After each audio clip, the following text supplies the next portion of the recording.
Hey guys, and welcome to the Alabama Saltwater Fishing Report, the first podcast bringing the local fishing report, whether it's good, bad, or ugly. This week's sponsor is your local Geico insurance office.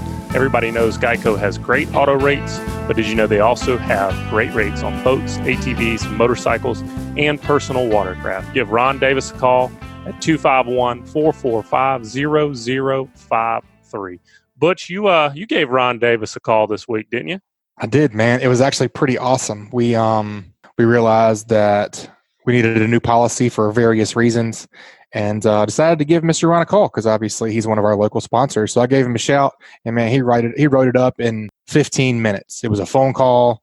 I got my policy emailed to me within 15 more minutes, and I was ready to go back on the water, dude. It was pretty awesome. Gotta love that. I mean, that's the thing. You know, insurance is one of those things. It's a commodity. You know, you can go so many different choices. I always go back to customer service, and you know, if you can support a local guy who listens to this podcast and supports this podcast, that's a great thing. So, no brainer. Excellent. Yeah, guys, if y'all are looking for insurance for your boat, ATVs, other valuable items, you can bundle them with your other insurances and save some money there. They also offer on-the-water services. Hopefully you don't need those, but things like towing, battery jumps, gas delivery, anything you may run into out there, just give Ron Davis a call, 251-445-0053, or visit him online at geico.com/mobile-al.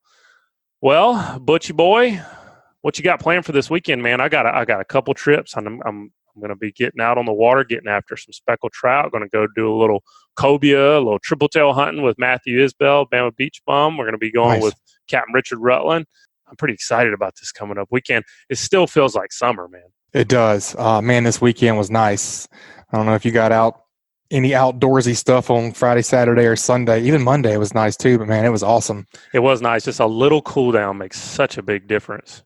It does not take much to get a reprieve from 105 and 110 it's been, man. It was awesome. Had a bonfire one night and just enjoyed being outside a little bit. Makes you not want to be inside.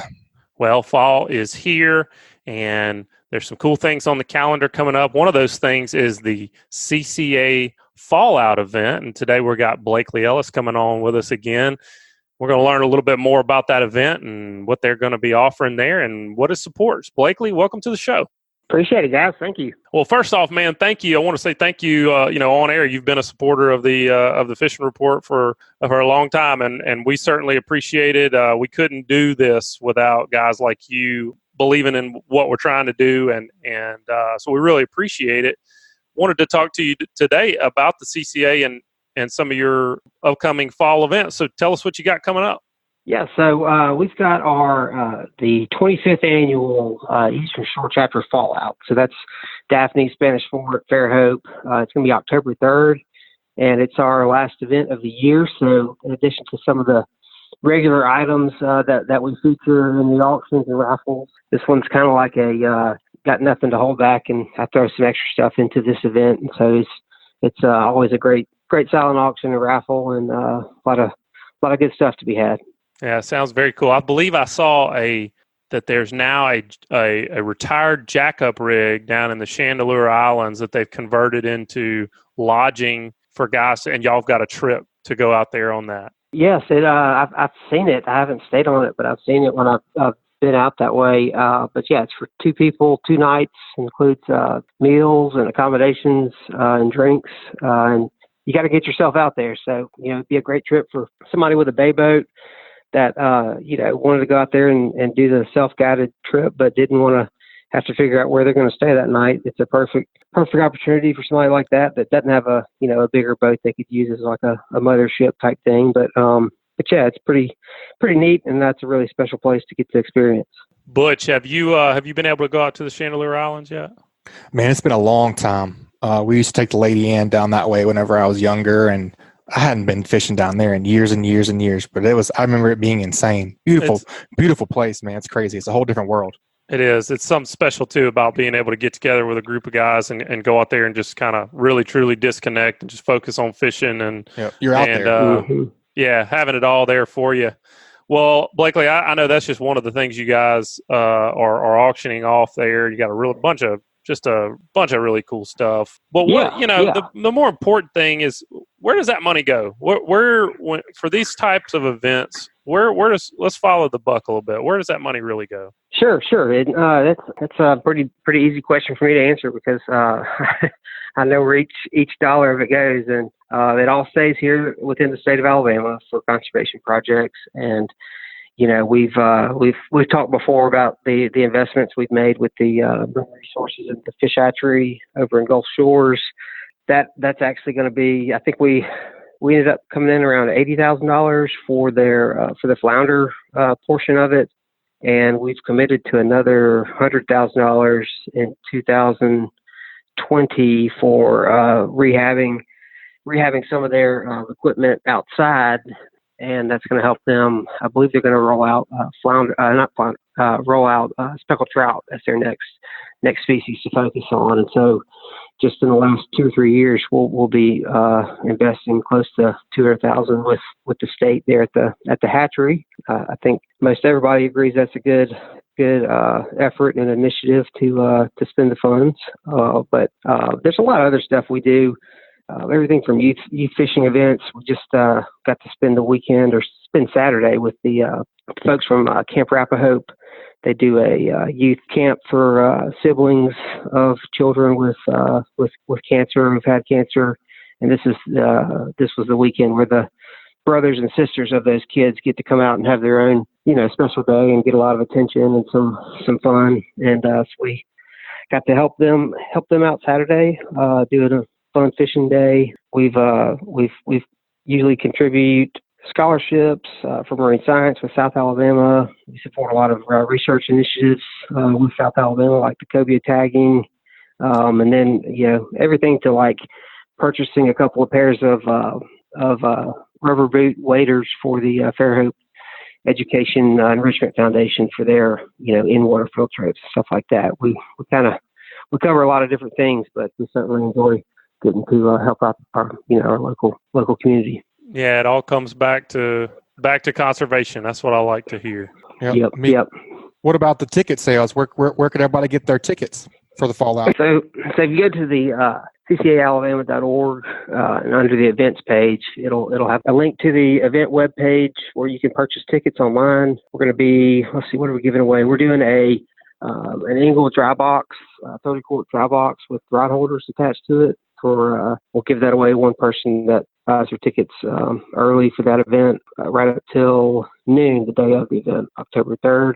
And you can also, I'm not sure if we're going to have the auction preview set up for that, but if not, you can follow that same trail through the website to get to the auction the night of the event and potentially bid on stuff, even if you can't make it to the event. Awesome. So that's Thursday, October 3rd, 2019 at the American Legion Post 199 in Fairhope, Alabama. Sweet, man. That'll be a fun event. Yep. You going to get to go snapper fishing on the extension there, October 4, 5, and 6? I'm going to try. Usually I get a couple phone calls as we get closer to it, and I'm hoping I get a call from a friend or a buddy with a boat, but I certainly am going to try to. I hope everybody can take advantage of those extra couple days we've got. Absolutely, man. That's due to that snapper check. Big thanks to the Alabama Marine Resources rolling that deal out, and that's the reason that you guys get to fish another weekend. Yep, the better data equals better management, and better management's going to be more days at sea. So everybody just keep on keeping on with the snapper check stuff. Well, Blakely, it does feel like the tide is turning in South Alabama. Just anecdotally, I feel like a lot more people are focused on conserving our resources, our marine resources. I would say I feel like that's become more of a priority just in my lifetime. I mean, when I was a kid, I don't think that it was as much of a focus. It was more about catching and eating them. And I'm not saying there's anything wrong with that. There's nothing wrong with that. Right. It's just, if we don't do what we need to do to make sure that the next generation is going to have these same opportunities, then they aren't. And then they're not going to have those opportunities. Right. I agree with you. And so I really like to see the work that you guys are doing in the local community. And I just commend you for that, because at times I'm sure it's thankless work. And, but man, I just keep it up. It's something that's important to it's important to a lot of anglers and a lot of the next generation that we've got those resources there. That's right. That's that's the whole thing. You can look back for some awesome quotes from Theodore Roosevelt, but I mean, one of his was, it's not our resource to manage or give away. Every decision we make is for the next generation, and so that's at the forefront of the decisions we make, and everything else is to make sure that there is something there, because it's not ours to give away.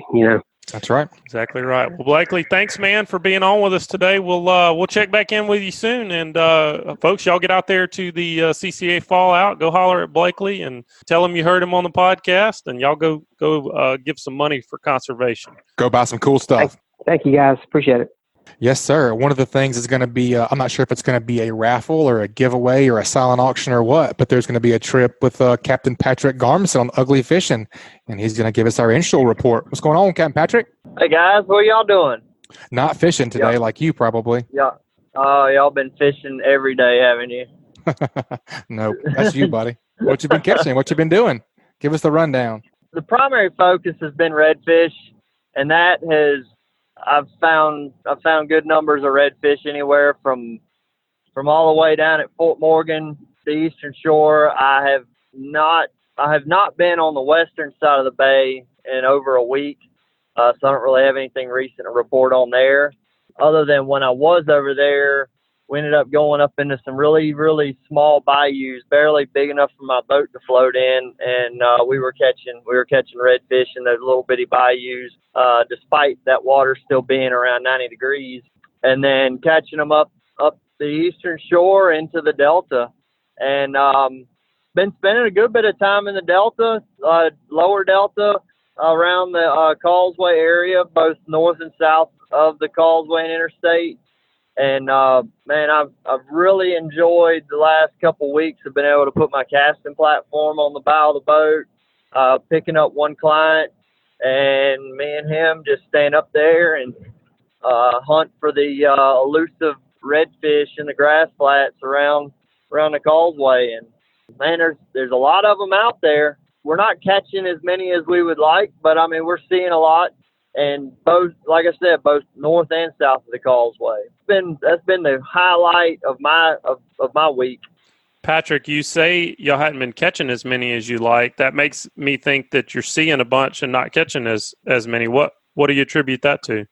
A lot of what's happening, especially with my customers that are newer to it or maybe have never sight fished, especially because a lot of it's close quarters. I mean, a lot of times you're sitting there looking 30, 40 feet out, and then all of a sudden the redfish just floats up out of the grass 10, 15 feet right off your bow. And if you're not sitting on go, finger on the trigger, ready to fire a bait away, you have probably about 2 to 5 seconds to be able to present a bait to a fish that's within 20 feet of your boat. And a lot of times my customers would look at it, think about it, and by the time they thought about it and decided to present the bait, as soon as the bait landed, it was about the same time when the fish was feeling the boat pretty heavy and was on the go and would take off because the lure landed close to them. But and then there's a lot of times where you're kind of scooting along and you might get into some area where the water's a little bit dingy, and one just kind of takes off and you just never really had a good shot at it. But we're seeing a good number of fish. Probably in about over the course of like 4 or 5 outings, we've seen pretty close to 100 fish.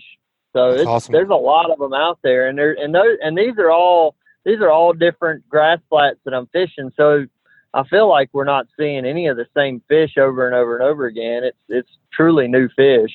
Patrick, how do you approach these grass flats? So if somebody's not done this before, try to give me a little visual on what they're going to see and how they need to attack fishing these grass flats in a stealthy manner.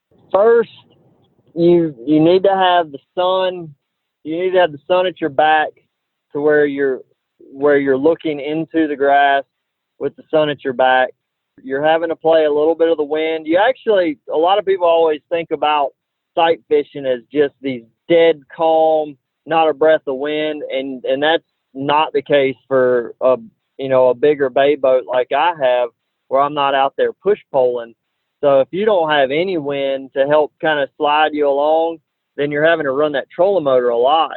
And the main thing there is with using the trolling motor is set that thing just barely deep enough to where it's not cavitating when you're running it along at a medium to low speed.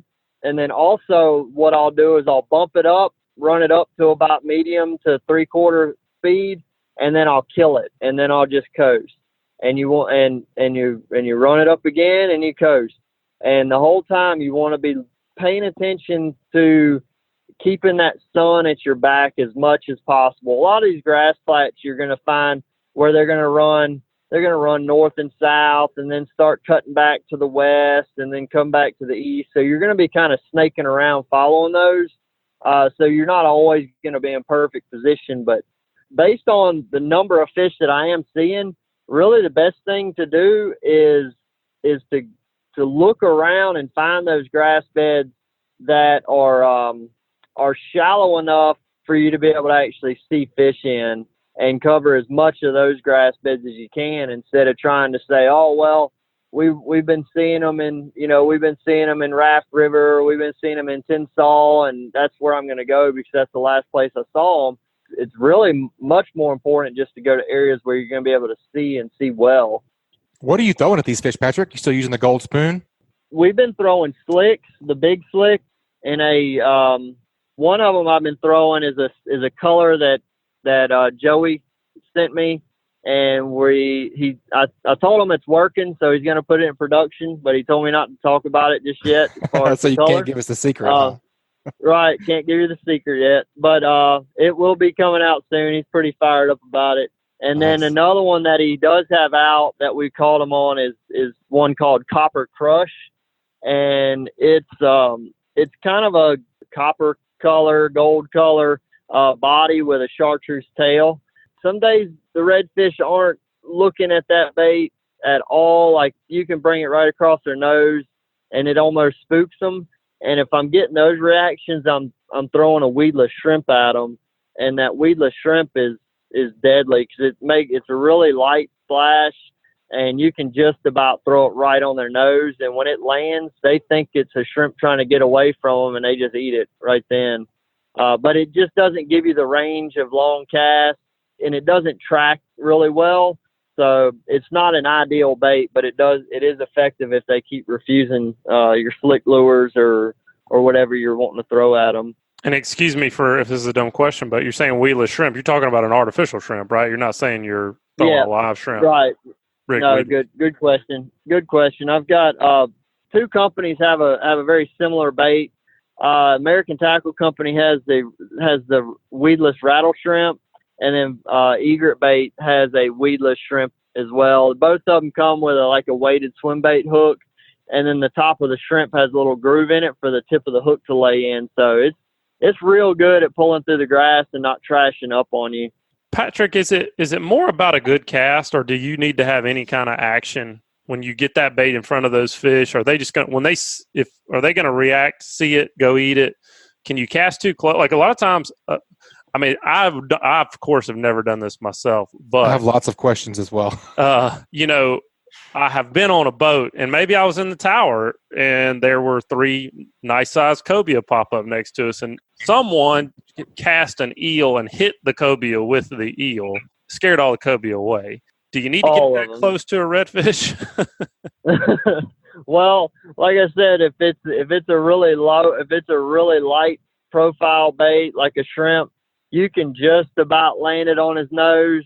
Like, if it's a wider body lure like a slick, you're gonna have to cast it on past them and you're gonna try to intercept them. You want to bring that thing just about across his nose as he's going one way. You want to try to bring that bait across him as he's coming.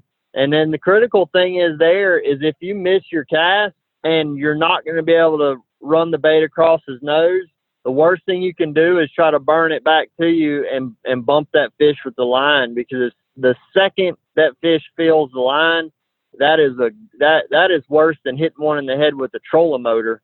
because I don't know why that spooks them so bad. But when you hit one with the line, they are gone forever. But we've had some that were just chilling in the grass, look down, actually like within inches, bump them with the trolling motor, and then the fish take off under the boat, make a full circle around the boat, and then start paralleling the boat, make a cast on them, and stick them. Wow. So they're not all. I thought you were being, just giving kind of an analogy about hitting them with the trolling motor. I didn't realize you were actually doing that. Yep, it does happen, especially when you get in some of that thicker grass and they're just laying in there, and you just don't see them. The only thing that they're showing you of any visibility is either if their tail is up and you can see their tail, or you can see their dorsal fin. But if they're out in the open or on top of the grass, you can see their fins really well because they're so orange right now, and they stick out like a pumpkin over that grass. I can't wait to hear what Butch is going to ask. I know he's over there. I'm just thinking, man, it sounds really fun. He's wringing his hands. What do you want to know, Butch? I don't know. I just feel like I don't know if I'd be good at this because I'm very I like to take my time. I think I'd want to see the fish and make sure he was going the right way and get set up on it. But you're saying just cast first and think later. I don't know if I'd be good. Oh yeah. It's like dove shooting. I mean, you can't let a bird come in and just stand there and watch it because it's gone. Right. I mean, you have to be ready. Now there's sometimes where I call it a pumpkin. There's sometimes when that joker floats up 25 feet in front of you and has no clue that you're there, and you can take 2 or 3 or 4 shots at it before you ever stick it, and the fish just doesn't care because you haven't gotten close enough to it to spook it off. So you do have some opportunities like that if you get in some nice clear water. The last 3 or 4 days, the water on the causeway has just gotten gorgeous. I mean, as pretty as I could ever remember, not ever remember, but it's really, really pretty right now. 3 and 4 foot of visibility in some areas. Well, that's awesome. Good to hear. What about the speckled trout, man? I caught one, or my customer caught one today.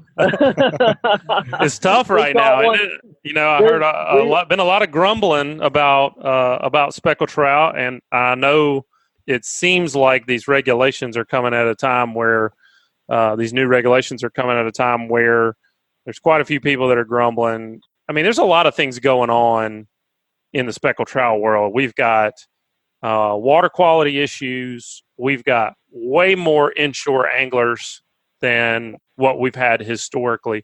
We've got way more people in the country than what a lot of us think of when we think about when back in my day, when I was growing up. Yeah. Isn't a lot of this just the time of year? I mean, historically, isn't August and September just tough speckled trout fishing? Yeah, I have always historically shied away from trout fishing in August and September. Usually I can put something together around the full moon in August before it, and I've done well there. But usually once you get past that, it's usually downhill until, sometimes 3rd, 4th week of October. It 99% of the time it's water temperature related now. I mean, the fish are moving. We did catch a trout today north of the causeway in the Delta, so that was a huge plus for today's trip.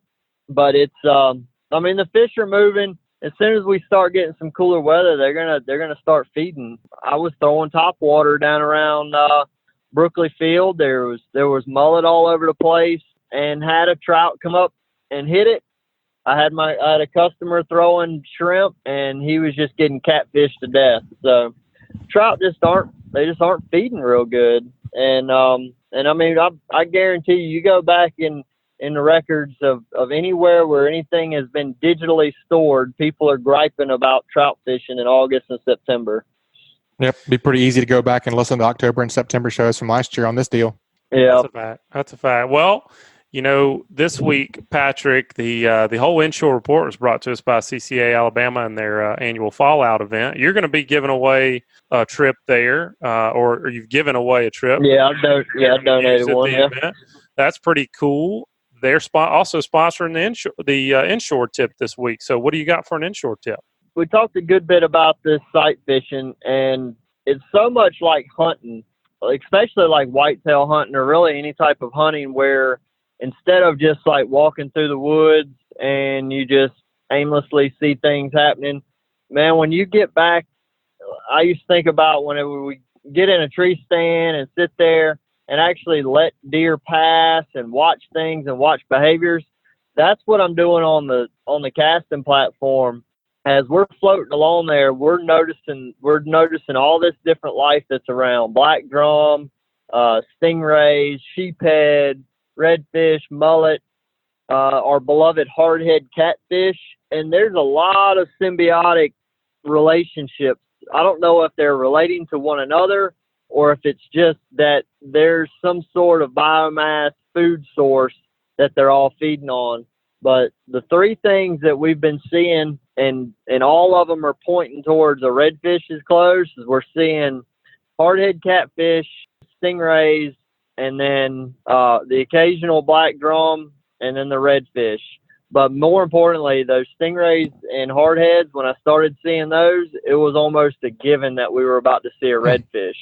Now, that doesn't mean that you had to see stingrays and catfish for every redfish, but if you had been on a drought and floating along a long flat and not really seeing anything, and then all of a sudden you start seeing some catfish swimming around and some stingrays flocking around or flapping their wings around, and next thing you know, we were seeing a redfish. So that's my tip: is if you are going to get out and start looking into the water and trying to see some of these redfish this fall, and even, it'll carry on into the early winter, whether you're on the Delta or down in Mississippi Sound or wherever you want to go, keep an eye on all those different fish species. Now, one thing that I'm seeing absolutely everywhere is mullet, and that's finger mullet to big mullet, and there hasn't been anything that's helped me out there to say, oh, I'm seeing mullet jumping over here, so there's got to be redfish. There's mullet absolutely everywhere right now. So those other fish that are feeding on the same stuff that redfish are have been my key to success. Patrick, if folks want to get up with you and book a sight fishing trip for some of these redfish or any other trip this fall, what's the best way for them to get in touch with you? They can give me a call, 251-747-1554. They can also text me on that number. Go on my website, uglyfishing.com, and you can actually go click the Book Now tab, and that'll take you to my Fishing Chaos booking site, and you'll be able to see what days are available, and you can actually just go right ahead and book a date that works for you. If it's open, go ahead and lock it in. If you want to talk to me, give me a shout, and we'll talk it out and figure out a good day to go. Well, thanks for that inshore report, bud. Be safe out there. We'll talk to you again soon. All right, guys. Thanks, Capt. Talk Patrick. to you later. Man, that sounds fun, Joe. I think I might have to get on with Captain Ugly and go down there and try some of that sight fishing on them redfish. That sounds fun. It's it doesn't last forever, man. If you're thinking about doing it and never done it, want to try it, you need to go. You need to go now. It's kind of one of those. It's almost like cobia fishing in a way, in that you get a little window opportunity to do it, and then it's gone until next year. It's going to have to cool down a little bit for me to be standing up on a casting platform with Captain Patrick, though. You're very fragile, I've noticed. You're fragile. And Getting finicky in my old age, man. I'm okay with it. Where are we headed next, dude? Let's get this thing rolling. Let's head way offshore, man. I want to get a decent Bluewater report. It's been a while. Angelo Depaola, the Coastal Connection. What you got, man? Man, you're right. It has been a while. It's either been rough, the water's been far away. So, but I had some buddies that left Tuesday afternoon and came back Thursday, like late Thursday night sometime. Anyways, this was their game plan. I'll kind of tell you what they did and what they caught. They went out to Thunder Horse area. So there's tons of bait out there. Saw lots of whale sharks, lots of blackfin all around them. Did not catch any yellowfins around any of the brigs, around any of the whale sharks. They chunked for them. Matter of fact, the next morning they woke up and just whale sharks up all day with tunas all around them, and all they call is blackfins. There's a little push of water over around Rodeo 989 area, and they got there around 3 o'clock and fished it for 3 hours. Went 1 for 3 on billfish, caught some dolphin, caught some wahoo. So they were like, had we been here all day, that'd have been a nice spot to go. Matter of fact, they felt so good about it, they're leaving Friday morning to go give it another shot. Yeah, that's a little better there now. You can work with something like that. I noticed also, I follow Venice Marina on Facebook, and it does look like there's quite a few yellowfins starting to show up in Venice. At least, definitely more than what we've been seeing. Yeah, that's definitely good to hear.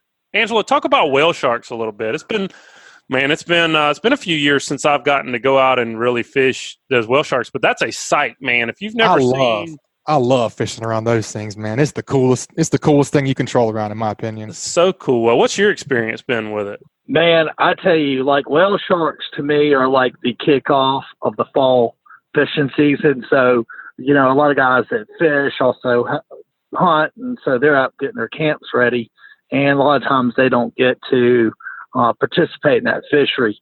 But, man, I'll tell you, like, that gets me excited, because if they're over there, a lot of times we'll start getting them off of our coast, you know, that elbow, nipple area.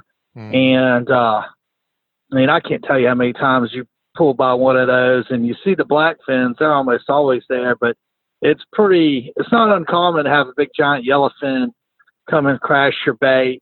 And whenever you have that much bait around, There's I mean, it's just the man in the blue suit's going to be there. Yeah. You always got a legit shot at a billfish. And so that gets me excited. I'm hoping, you know, we're finally starting to get a little bit of a cool front, not cold, but the weather felt a little crisper this morning to me.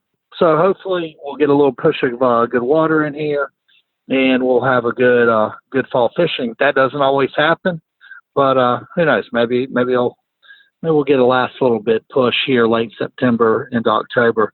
And the good thing is you know, with as warm as it's been, that thing could, you know, the fishing might not pick up till, you know, it could go all the way through late October. So I'll tell you, the other thing that's biting though are the Spanish mackerel and the king mackerel off of those short rigs off of Fort Morgan. You know, stuff in like 55, 60 feet of water, 40 feet of water. I like the satellite rigs better than that triple rig out there. But real nice Spanish are out there right now. Lots of 3-4 pounders. You catch them on gotcha plugs, and that's just a fun fish to catch.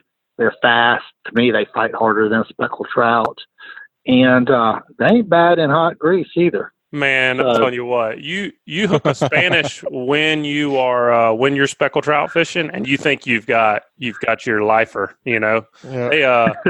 they can pull, man. They make fast runs. They pull hard, and you're right. They do eat better. They eat a lot better than a king mackerel. That's for sure. I mean, the meat is white. The bloodlines aren't as big. They're much better table fare, in my experience. And so, like, that kind of brings me to, like, my fishing tip of the week this week.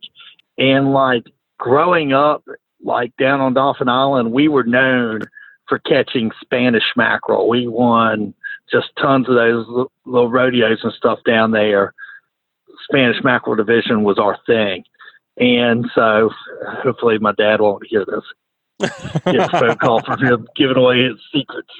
But so there's a couple different things. Like, obviously, I'm a big gotcha plug guy. Like, and I like to put, if I can get away with 80 pound, you don't need fluorocarbon, 80 pound mono leader, you're working that really quick. You're going to get more bites. Yeah, you're going to lose some baits. But, like, for the most part, that's a pretty good sized bait. Most Spanish aren't going to catch you off. You know, every once in a while, you're going to hook and catch a 25, 30 pound king mackerel on light tackle. But if you're live bait fishing, this is the key. Go down to get the 37 pound test steel leader, and you want your whole leader to be no more than about 3 inches. I mean, 2-3 inches. And then you can either haywire twist a really small swivel to it and a teeny tiny treble hook. And I like a nice LY, finger mullet, live shrimp are really good bait if you can't get them to bite LY's finger mullet. menhaden or good bait. And sometimes when they're real finicky, we'll take we'll remove the swivel from the whole thing, bend it over, and do a nail knot directly to Albright, directly to the leader. You can Google that or YouTube it, and they'll show you how to do that. Well, I'm demonstrating it right now. Okay, I'm done. Look, I'm done. Did you get it? I got it. Yeah, I'm all good. But like that's key when you can't. Obviously, if you can get away with bigger, heavier tackle, do it. But I find that you get more bites on that lighter tackle, and I think it's all about getting bites. You'll catch some of them, and you'll lose some of them. And you need to be ready for a cobia this time of year. I know they're all on all the ships, but you're out there fishing Spanish and Kings. You better be ready. One's very likely to follow your bait up. That's a good point, Angelo. You were talking about scaling down the tackle for Spanish. When you're in that deep of water, how do you like to fish that live bait? Do you cast it out and kind of let the bait do the work and go where it wants to go? What do you like to do? So that is an excellent question. So this is what we do. We'll fish 2 lines with free lines, and we'll just cast those out behind the boat. And then we'll have 2 lines that we'll put like a 1/2 ounce or 1 ounce sinker. So if you have the swivel, you want to come up from that with probably 5-6 feet of 30-pound test mono, and then do just a Carolina rig and have an egg sinker up above that. Another swivel with an egg sinker up above that. You don't want that egg sinker right down there by your bait. Mm-hmm. And then we'll fish one a little bit closer to the bottom and another one maybe halfway to the bottom. What you'll find is some days they'll be biting up on top. Some days they'll be biting deep. That's why it's kind of nice. So you can put those baits out there and then cast you a gotcha plug. And, sometimes you'll notice all the bites will be on the surface. Sometimes you'll notice that you'll have to let it sink and work it back up from the bottom. When you do that, then you can adjust your live bait rods to kind of what the fish are doing that day. And it's day to day. That's an excellent question. That's a good tip, man. We're going to get a lot of information from you today. Today you got the Hey Cap question as well. Awesome. What is it? This week's Hey Cap question is brought to us by Daycool Heating and Air. As the saying goes, if you don't like the weather in South Alabama, just wait 10 minutes because it's going to change. But one of the things that is very predictable is the pricing at Daycool Heating and Air. They offer flat rate pricing, and they do not charge for after-hours calls. Let's face it, your HVAC always seems to act up when you need it the most. Don't get stuck between a rock and a hot place. Daycool offers flat $45 service calls, $59 tune-ups, and they offer free estimates on equipment replacement. The pros at Daycool have been serving Mobile and Baldwin counties for over a decade. Contact them at 251-633-5121 or check them out online at www.daycoolair.com or on the Daycool Heating and Air mobile app. They are license number AL07028. All right, Angelo. Matthew, I like this question. I think we can talk about it a good bit too. Matthew Robinson asks, hey Cap, when trolling for pelagics and blue water is out of range, do you think it's better to slow down and troll a bigger spread, creating a larger profile, or would you prefer to cover more ground with high-speed lures? Butch, it sounds like what he's saying there, when he's saying the blue water's out of range, it sounds like he feels like he's not in productive water, Angelo. So, I mean, what do you think? I would think so, too. If you are in an area you don't feel confident in, would you slow it down or would you speed it up? Man, I'm like, if I'm trolling lures, I'm a fast troller anyways. I fish with this guy, Sean Clements, a lot. And this is one thing that I think he does really well. Most people troll at about 8 to 8.5 knots. He trolls at like 10 to 10.5 knots. And so, let's just take the blue water out of the equation. Just say that we're just in an area that we don't feel confident, doesn't seem productive. I think the most important thing you can do is cover a lot of ground. So if you're going 8 knots, and for round number's sake, we're fishing a 10-hour day, you're going to go 80 miles. If I'm going 10 knots, I'm going to go 100 miles. That's 20 extra miles of potential that I come across a log, I come across a whale shark, I come across just a random bite somewhere. Random packet of blue water, like your buddies this weekend found that eddy of water and went from 3 on blues, and the tuna showed up, and that's where they found the whale shark and all that. Yep.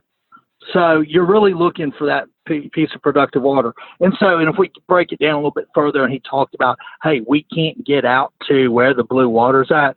Look, I'll say this. Sometimes you're better off punting and not go fishing pelagics. Like if it's just brown, you're just burning gas and probably figure out drinking something beers. else to do. Yeah.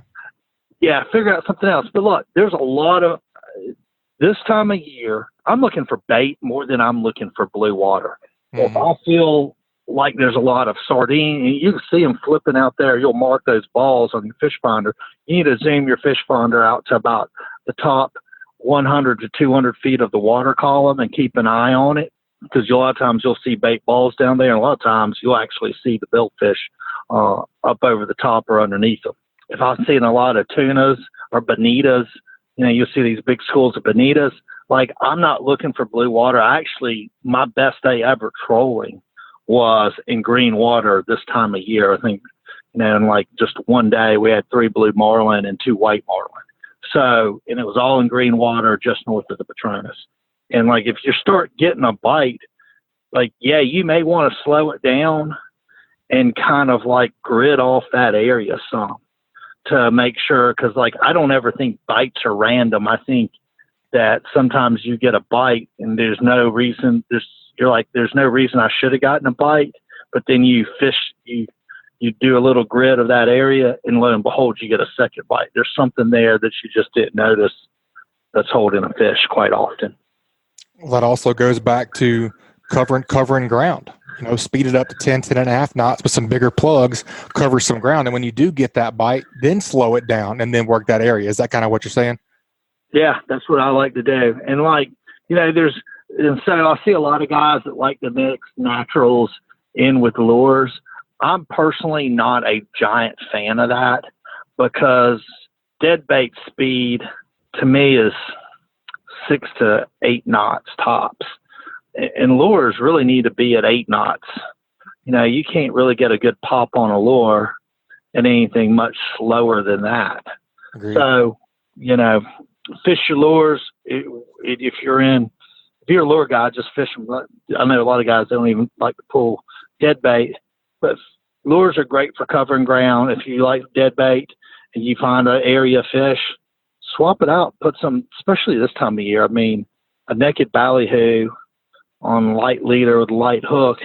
It's whites and sailfish. You don't need really heavy tackle to catch those fish. I've got a Hey Cap question. Can I ask a Hey Cap question this week? Yeah. Yeah, but you don't get a prize. Okay. So, Angelo, all the blue water fishing that I've done has been on big twin engine diesel sport fish type boats. I don't think I've ever fished in blue water in a gas powered boat or an outboard powered boat. We put a lot of thought and credence into, you hear about that boat raises fish, or those engines, those engines raise fish, or, captains will run one engine at a little higher RPM than the other, do different things, different trolling speeds. We were talking about trolling speeds, which made me think of this, but you've done quite a bit of fishing and have quite a few friends that do a good bit of fishing from outboard powered boats. Is that same thought process going into the game these days with those guys running center consoles, or do you put any credence behind it at all?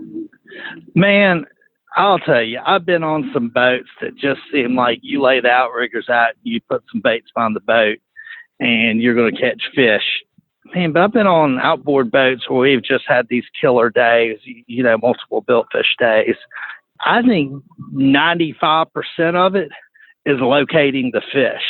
Yeah. I mean, that's just the difference between a good day and a bad day to me, is like making a call, having plans A, B, and C, and being okay living with that call. I mean, sometimes you need to like make that call and give it opportunity to let things play out. I think people tend to go somewhere and fish for an hour and then leave. I mean, I think that's one of the biggest mistakes people make, is leaving an area that looks good or has fish to go look for something else. I mean, I've been guilty of that before. How many times have you heard, Joe, how many times have you heard Mike Theory say, never leave fish to find fish? Yeah. Oh, yeah. Well, I don't believe we ever have left fish to find fish. Right. But I know you heard it. Because if we did, I would have gotten a nap, and I don't remember a lot of those naps. Not many naps. That's great, man. That's a great tip and a great Cap question. Sounds like things are on the upswing, Angelo. We're going to check back in with you throughout the fall. I know a lot of people get their minds switched to deer and football, but man, this right here, this next month and a half, that's the time I want to be out there. So we're going to be checking back with you, and hopefully things just keep improving. I'm glad to hear some fish are showing up and being caught. Well, I'll say this. To me, people always ask me the best time of year to fish. I say the last 2 weeks of September and the first 2 weeks of October. Once you get past the first 2 weeks of October, the fishing's still good. It's just the weather gets snotty. Mm-hmm. Yep, I agree with you. I feel like 1 week we're going to reach out to our blue water contributors and it's going to be on fire. I feel like we're so close, but we're not quite there yet. Yeah, we are. Fishing aside, Angelo, how's the real estate market over at Orange Beach, Gulf Shores? You got any new cool listings for us this week? You know what? We've got a really nice listing. It's not on the water, but it's a 1-year-old house. And I'm going to try to make this brief. The market here with the school coming in, and basically our average clientele is like 55, 65-year-old baby boomer crowd. Like, it's still good. And, I mean, I think that we're going to see a big push, and we got a great house right now at $355,000. 1,700 square feet. And, if you're interested, get with a realtor, get with me if you'd like. We'll get you educated, get you feeling comfortable making a decision. I think that perspective's everything. We'll let you look at a bunch of houses, let you see what the market's doing, and then you make the call from there, and we'll guide you through the process. Well, Angelo, that's how that works. If folks want more information on your listings, what's the best place for them to go? Man, go hit me up on my Facebook page, The Coastal Connection. They can call me on my cell phone, 850-287-3440. And we hope to have a website for them to go to by the end of the year. So those are pretty important. Keep y'all posted on that. Yeah, I was talking to a friend about it. He goes, people take you seriously without a website? I was like, surprisingly, yes. Yeah. Proof's in the pudding, ain't that right? That's right. Yeah. All right, Angelo. Well, thanks, man. We'll talk to you again soon, buddy. Stay safe. All right, man. Y'all have a good one. Boy, Butch, it sure is good to hear there's finally some blue water action starting to happen out there. I mean, I wouldn't call that gangbusters report, but it's better than nothing. It's better than every time we call people, they're like basically flipping us off. They're just kind of like, go away. Sucks out there. Yeah. I'm going to the hunting camps. It's just not worth it. But that's what it's been. Hey, I'll take it, man. I think, like I said on there with Angelo a minute ago, I think any second it's going to break loose and it's going to turn on that fall bite. I hope it always does. I guarantee you, there will be a good week or two between now and the end of October. I'll take that bet. I agree with you. Be ready. Where are we going next? And let's head on down to Chris Vecsey. We've had him on a couple of weeks ago, and glad to have him back on at Sam's Bait and Tackle over there. What's going on, Chris? Not a whole lot. Just turning the wheels. I heard that, buddy. I know you're always doing something from offshore to inshore and all that. What you been doing? I've been pretty much riding the kayak this week. It's been a little bit windy earlier at the start of this week. It's finally kind of mellowed out, but at least getting in the kayak, there's always little places I can put that thing in, little creeks, little bends in the days where I can get out of the wind and get on some fish. And the bite's been pretty outstanding as long as you can get on the water. Captain Patric Garmeson was talking a few minutes ago about the redfish. He's been sight casting a lot of redfish. You been doing redfish or speckled trout or? A little bit of both. The trout bite is I'd say the trout bite's still kind of mediocre. I mean, a lot of my customers and stuff, and even I've gone out, here and there the last couple of weeks and fished at night around dock lights. But that's my main thing has been just fishing open flats, points. Same thing as Patrick's, like casting reds. Mostly trying to put tags in for CCA. We have tagged some trout as well, but a lot of the trout have been on the smaller side, and unless they're 15, 16 inches, it's really hard to put a tag in them. Yeah, for sure. Chris, you were talking about the tagging. Where did you learn how to tag? And what do you what's key with tagging these fish so that they have a good survival rate? Well, the CCA they hosted a couple of meetings, of course, over the last few weeks in a couple spots in Baldwin County, Mobile County, trying to educate people on not only the best tagging procedures, where to tag the fish, how to go about it, how to record your data. And I mean, I've tagged, billfish and stuff offshore, but tagging inshore fish is pretty new to me, really. I've only done it within the last year. But, it's pretty easy. The main thing, redfish in particular, reds are pretty hardy, but I try to follow the same procedure tagging redfish as I would an offshore fish. You want to do it as quick as possible, and at the same time, do record as much accurate data. So, it's a matter of having all your ducks in a row before you land the fish, getting that tagging and getting back, as quick as possible. You were talking about those redfish. Do you kind of have to pull a scale to get it started, or can you get it up underneath a scale when you're doing it? Well, I take the tip of the applicator, and you can just kind of stick it on one of the scales, and you can just scrape it off more or less, and it'll create a nice little path. And if you try to drive it through a scale or even try to get under the scales, I almost feel like you're going to do more damage than good doing that. It's better to just take the tip of it, pull a scale off real quick. Now you got an easy entry, below the dorsal fin to place the tag. What Patric Garmeson was talking about, he's been trying to use some of the slick lures and a bigger profile bait and stuff like that. What are you catching those reds on over there? We're catching them on, a lot of different things. I'm getting out, blue fish pretty early on. Usually the sun is really up, there's hardly a glow in the sky. And while I start out, in the dark, you're obviously not sight casting. Most of the grass beds and stuff that I'm fishing down here, and that it's not shallow enough, you're not likely to see the reds tailing. Occasionally you do see them pushing water, but most of the time it's blind casting until that sun comes up. So my go-to, without a doubt, fishing in the dark like that, or even at any low light conditions where I'm not sight fishing, is a wake bait, which is just a super, super shallow running crankbait. The one I use most of the time is it's the Berkeley Wake Bull, but I also use the Man's 1- and a couple others. It's just basically, it's just subsurface. It pushes a lot of water, has a lot of vibration, a lot of noise, and it's very effective on redfish in particular. What do you change as the sun starts to come up? I mean, are you hanging it up at that point, or do you switch baits and change tactics? Well, keep in mind too, if I'm in the kayak, it's for me. You know what I mean? I'm not guiding or anything when I'm doing that. So I'm going to do it the most fun way possible. I can keep throwing the weight bait. I can keep throwing top waters, plastics. But the more fun thing is just, stand up on the kayak, drift those flats, and start sight casting. And there's a few that you can throw different plastics at them. I always recommend things that are kind of subtle, not real bright, gaudy colors, real naturals, sink slow, and either imitates a dying, stinger mullet or bull minnow, or something that imitates a crab. The lure I've had the best luck on for last couple months really is it's actually a lure made by a guy in Texas who's got bugs lures, and it's a little hair, looks like a small crab. And it lands soft, doesn't spook fish when you throw it at them, and it doesn't take a lot of movement of the rod tip to get a lot of action out of the bait. And that's why I really like to throw this fish when they get laid up in a pothole or, along grass line. You don't spook them.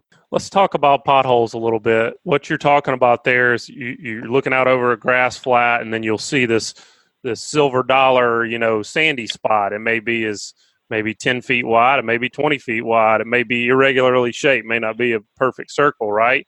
No, it could be the size, and it could be the size of a dinner plate. It could be tracks in the grass left over by, obviously you get people that don't quite know where they're navigating that run into the grass beds and end up caught in little trenches. But anything like that, those reds can relate to and kind of use as a marker for them to hunt by. Anything like that will hold them. But yeah, basically what you're saying is true. It's you're just looking for lighter areas or spots where it's just mud in between the grass, maybe a depression. Sometimes you have a nice little drop in there as well. And we have to use those as ambush spots. When you're fishing those potholes, is it really important that you can bomb a cast and try to stay as far away from it as you can? Do you need to approach it from do you need to try to be as stealthy as possible? And how do you like to approach it? You know, we talk a lot about approaching drifts on this podcast and different things when we're covering Mobile Bay or Mississippi Sound. But when you're working some of this little clearer water and these grass beds, what do you like to do? Well, you definitely have to do your homework. Now, fishing in general is not it's not a perfect thing. You can't control every condition of it. But, you want to try to look at any edge, any grass bed that you're about to fish. You try to look at how the current's flowing over it, how the wind's going to affect it. Like you're getting at, you always want to be as far away as possible, but you still need to be in range to place an accurate cast. So, it's hard. I guess you could say it's hard to explain, talking there, but you try to take all those factors and put yourself in the best spot possible to make an accurate cast. And sometimes you're Johnny on the spot, and other times nothing goes right. You know what I mean? Right. And I would imagine, for you, when you're in the kayak, you're at even more of a disadvantage with regards to, you were talking about trying to make everything perfect. If you've got an engine, then you can kind of position yourself where you want. But I imagine with the kayak, you're kind of susceptible. At some point, you just kind of got to go with it. Do you try to plan your morning based on conditions, or with the kayak, are you able to go out and say, look, I'm going to work this area. I'm going to work it because I'm going to get shallow. And how do you approach that? First thing I'm going to do, the wind is always going to be your biggest factor. Unlike boat, you don't have as much surface area. Current's only going to grab you so much, but you're basically like a sail on the top of water. You're very light.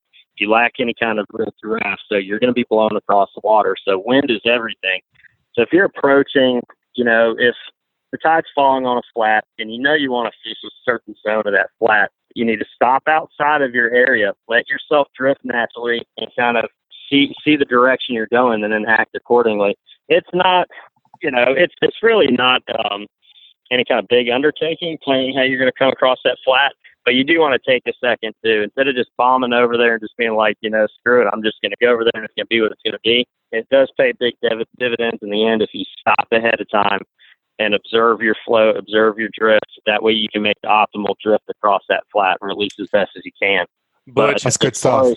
Butch, how many times did we take folks kind of on a warm-up spot? When you think about the different types of fishing, you got to get warmed up a little bit, and you don't want to be doing that. I don't think, Chris, you want to be doing that in your most productive area. We try to do that. Absolutely not. Every time we go fishing, especially if we're taking somebody that is new and maybe hasn't done it as much as we have, we're going to stop outside of our true grounds, and we're going to do some warming up. Do a little dry run. Yeah. I like that. And one of the things I do, like if I'm if I have somebody kayaking with me that's not experienced, or let's say I'm on my flats boat and I've got somebody that's on the bow that I'm going to pole around and I don't know what their capabilities are, you got to do a dry run. Don't even go to a fishing spot. Pick a channel marker, pick a point on a sandbar, get outside and just tell a person, look, give them a direction. Tell them, I want you to, take your lure, throw at 1 o'clock, throw 50 feet.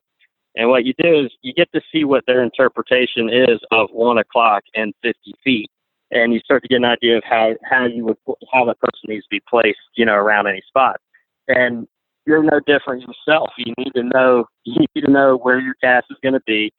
You need to know what your capabilities are before you get on the point. Because like you said, if you're off even a little bit, and let's say you see that group of redfish, in a certain zone, and you got to make your cast, and obviously you're short of range, and as you thought you could do it far and you can't, then you're going to be, you're just a duck in the water at that point.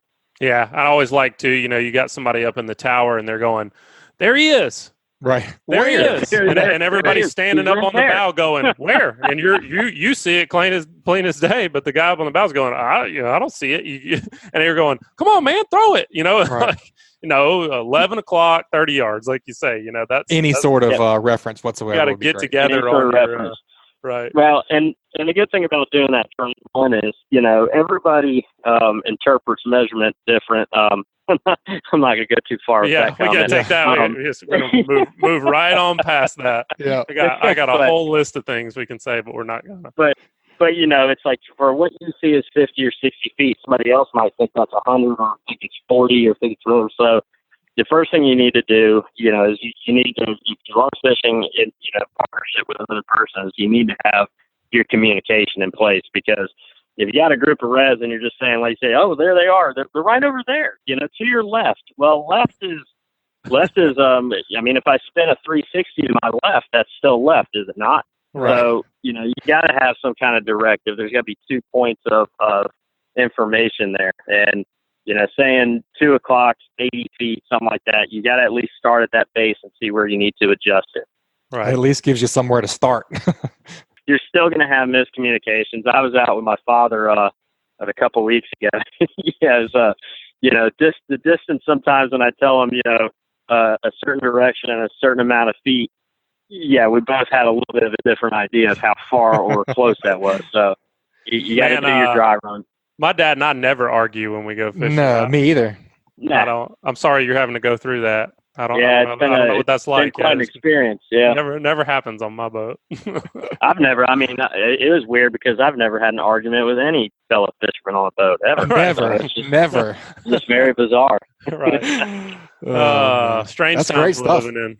Well, Chris, what are you thinking for an onshore tip this week, man? Onshore tip. Well, normally we conversation, or at least this tip I'm about to mention, we normally have it towards the start of this month, not the rear half of it. Even as we're coming in October, I'm still dubious as to whether we're going to actually need a fall pattern. But that's kind of, it's hot today. We're starting to experience our first little drier, cooler spells. And that's going to mean that, tackle selection and even just technique overall, we're going to have to start looking at different areas of the map. We're going to have to anticipate these fish are going to change not only location but habits. So I guess my tip would be, start paying attention to these water temps. They may be hot now, but they are going to be cooling down. We did get a little bit of a cool down here in the Orange Beach area from this last front, and that was enough to jumpstart a little bit of a trout bite. Another thing is lure choice. Right now, there's a whole plethora of different lures I could tell you work, but as the water temps do drop and the fish start to transition, move into deeper water and start moving further up in the bay towards creeks and rivers, start picking things that are a little bit more subtle, things that drop down a little bit deeper, especially speckled trout. They'll start getting into their usual fall holes, deeper bends in the coastal rivers. Plastics and suspending jerk baits are probably the 2 things I start using a lot more as we get into the fall. And the plastics I'll fish them both weightless or on like a swim bait, what I guess a lot of people call a flutter hook. But I try to pick baits that, have a lot of action at slower speed. Paddle tails that at minimal movement, that tail is kicking the most, and weights that get my lure in the zone and keep it there a little bit better. Color-wise, pick very natural colors. I like pumpkin, watermelon, those browns. I do a lot better on those than I do colors, pearl white, and the brighter tones. Same on the jerk baits go. Things are very natural. It's still hard to beat for me to use a plain black back, silver side, white belly type plug because it imitates practically every bait fish and it always gets it done. So why fight it? You're talking about a paddle tail like on a jig head. Do you like to just reel that thing and get the paddle tail action, or are you twitching? Are you letting it fall at all? Are you bouncing it off the bottom? I'm usually reeling it pretty much straight. I do add a couple twitches here and there, but I don't fish them on jig heads a lot. I know a lot of people do, but some of the places I fish, especially when we do finally get cold and the trout are actually in the rivers, you fish in areas that have some pretty serious laydowns. You got timber in the water, you got trees along the banks, trees that have settled into the bottom of these holes. And if you're fishing a jig head, you will snag up occasionally. I fish a lot of the weightless, like I say, the kind of, I guess most people call them a flutter hook or swim bait hook. You have a little bit of lead, that's molded onto the keel. Owner makes some good ones. Kamikaze makes some good ones. The ones I fish the most are by Flair. But brand-wise, it really doesn't matter as long as it keeps your bait horizontal. Weight selections are pretty immense. Your bait just looks super natural, and it won't snag up on any obstructions. That's awesome. That's a great tip. Well, great tips going for this fall, and sounds like things are going pretty well considering over there in Orange Beach, Gulf Shores area. Man, I'm with you, though. I hope we can get a little cool down. It sure felt good to have just a few degrees off this past weekend, and we need that a few more times over again to get the water temps where they need to be. Yeah, I feel like we're at least before we really see the transition that I'm kind of mentioning, but you never know. Every year is different. Last year, it seems like we went straight from summer to winter. So you never know. We might have an extended period of that cool weather. I would definitely welcome it. I've always considered myself somebody who likes hot weather better than cold, but a little bit drier, humidity would be very welcome. Well, Chris, thanks for being on with us again today, and thanks for the report. If folks want to get in touch with you over in Orange Beach, what's the best way for them to do it? They can always call the store for us at any point. That's 251-981-4245. We don't really have a website set up. There also, you can get in touch with us on our Facebook page, Sam's Stop and Shop. Pretty much either one of those is the best way to do it. I do get pretty heavily involved in some of the different fishing pages on Facebook. Obviously, everybody's kind of involved with those nowadays. So I'm pretty easy to get in touch with, I'd say. Excellent. Well, thanks again, man. We'll talk to you again soon. Keep fishing. I'll keep at it. Y'all have a good one. You too, bud. Thanks. But you know what we forgot? What's that? What are we sending Matthew Robinson? I'll send him a tank top, man. I got plenty of those things. Send him an Alabama Saltwater Fishing Report tank top. We got those. And y'all let us know if you send us your Hey Cap question, we'll send you a tank top. We got two kinds, right? We got the more female version. Yes, we have a female version as well. But for some of you guys that are swole, you might like to wear them at the gym or something. Are you hating on tank tops? No, man. I'm not hating. I wear tank tops.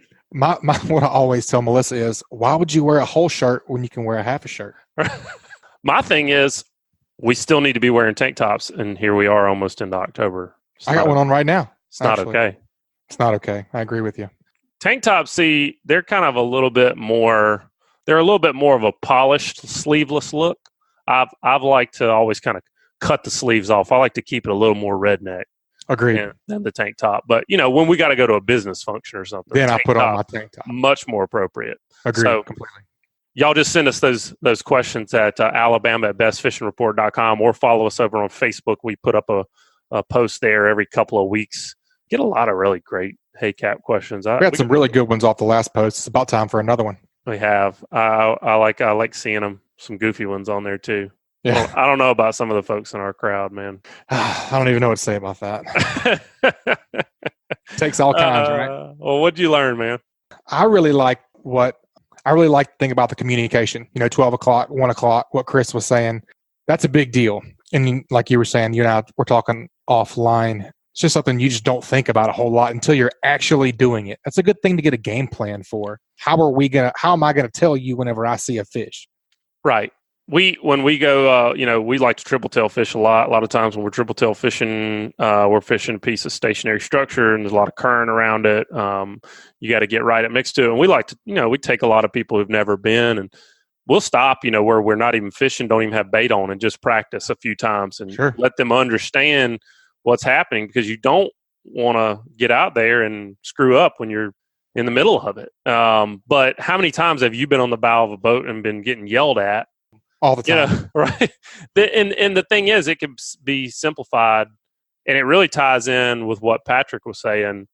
That's what I think that's what I took away from today is Patric was talking about for sight fishing, those redfish. Same exact thing, with cobia or any other sight fishery. I personally find that when I'm sight fishing, bam, bam, bam, I ought to be able to have a bait in front of the fish. See the fish, grab your reel, cast. If I'm not ready and just that fast, then I'm going to miss a good chance I'm going to miss my opportunity. I'm not saying you miss every single opportunity, but you'll definitely miss more than you won't. If you're sight fishing by yourself, communication is not necessarily that important, but when you're sight fishing with multiple people, you think about it, you're cobia fishing or you're red fishing, doesn't matter what it is. One of you's looking off the port side of the boat. The other one's looking off the starboard side of the boat. One guy's squinting into the sun. The other guy's not. One guy's got a different tint on his sunglasses. Yep. All of a sudden, he sees a fish pop up. It's plain as day to him. He starts hollering, there he is. The guy on the bow or on the other side of the tower, he can't find it. It's not doing any good. So if y'all have worked that out and everybody's ready to react in the sight fishery, you're going to have a lot more success. So I know from now on, whenever I go out, regardless of what kind of fishing I'm doing, in the types where I haven't been doing it, I'm going to take a little bit of time to get my crew on the same page. Communication. You got to communicate about how you're going to communicate. I forgot what you were talking about. I'm sorry. Whatever, dude. All right, take us out of here, man. All right, Joe, that's going to wrap it up this week, man. That's another great show. You guys subscribe, rate, and review wherever you listen to podcasts. We appreciate the kind words and the reviews you guys leave over there. If you haven't, it really helps us out. Go leave your review on iTunes. Head over to greatdaysoutdoors.com/ASFR, and we'll send you the show each week. You guys make sure you support your local sponsors. They're the reason that this show comes to you free each week, and we got to show them some support. You guys keep whacking them. We'll talk to you next week. This week's Alabama Saltwater Fishing Report has been brought to you by KillerDock. Are you suffering from dock dysfunction? Check out a full line of dock enhancement at KillerDock.com. That's KillerDock.com. This week's Alabama Saltwater Fishing Report has been brought to you by Hilton's Real-Time Navigator, bringing you the highest quality online satellite fishing chart since 2004. Your source for sea temps, altimetry, currents, and watercolor at HiltonsOffshore.com. Also brought to you by Foster Contracting, Fortified Roofing Pros. Did you know you can save up to 40% on your homeowner's insurance with a fortified roof? Learn more at FortifiedRoofingPros.com or call them at 251-973-9999. This week's Saltwater Fishing Report is brought to you by Angelo Depaola, the Coastal Connection with EXP Realty, your boating and beach property specialist. Check me out on Facebook at Angelo Depaola Realtor, the Coastal Connection, or call me direct at 850-287-3440. And also, Great Days Outdoors, the South's finest hunting and fishing magazine. Pick up your copy wherever magazines are sold or check them out at greatdaysoutdoors.com. This week's Alabama Saltwater Fishing Report was brought to you by me, Joe Baya, and National Land Realty. If I can help you in any way with the purchase or sale of land in Alabama or Florida, whether it's timberland, farmland, recreational land like hunting land, or even agricultural land or ranch land like horse farm, drop me a message at jbaya@nationalland.com. That's JBAYA@nationalland.com.